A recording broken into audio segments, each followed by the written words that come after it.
Change is scary, but do you know why it frightens you enough to self-sabotage yourself? Today, we're going to understand how to break that cycle of self-sabotage and start getting you some results. Now, what happens on the inside when self-sabotage takes place? Imagine you were going to school and your grades weren't so great. So you studied super hard, you went to all the extra help sessions, you watched videos on YouTube trying to get smarter, and you worked really hard and you started to show some progress and your grades started to improve.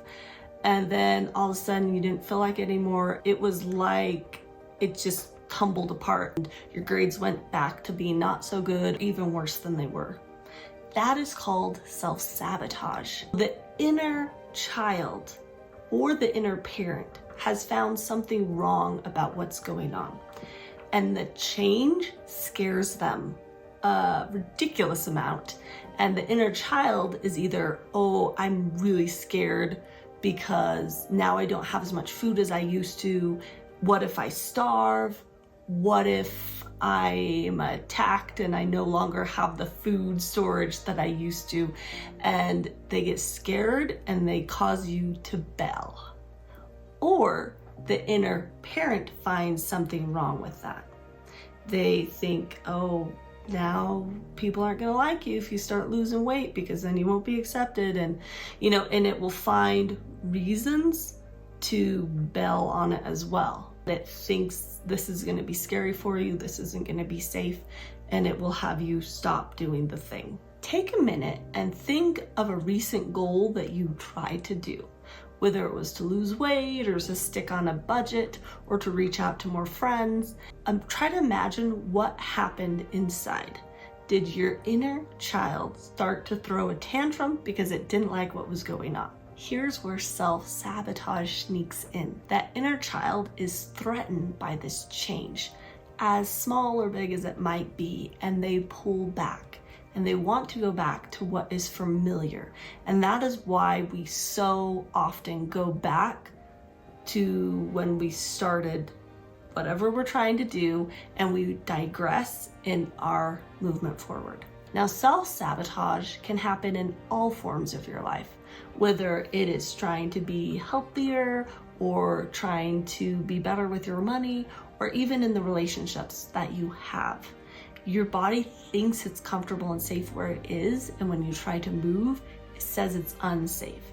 Even if it's you leaving an abusive relationship, you will stop and freeze and resist because it feels unsafe, because it's unknown.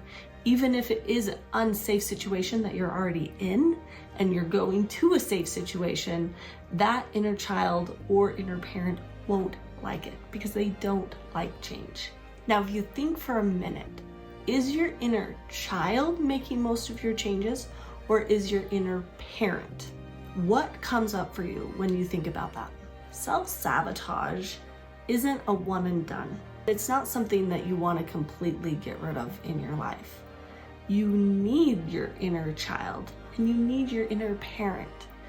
And it's all about getting into a working relationship with them and learning from them and working through what you're afraid of and what you feel like you should do to get to where you want to be. You no longer have to sabotage yourself. You can still have that inner parent and that inner child working with you. You just need to be aware of them and understand why they're afraid and try to lessen that fear so that you can move forward. As you build your relationship with your inner parent and your inner child, you will be able to achieve any goal that you can conceive. As you build this relationship with your inner child and your inner parent, you will find that you get more growth. You're able to accomplish more desires, more dreams than you have ever had in the past.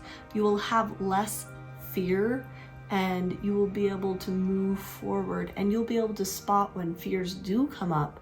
You'll be able to work through them and not feel like you're working against them.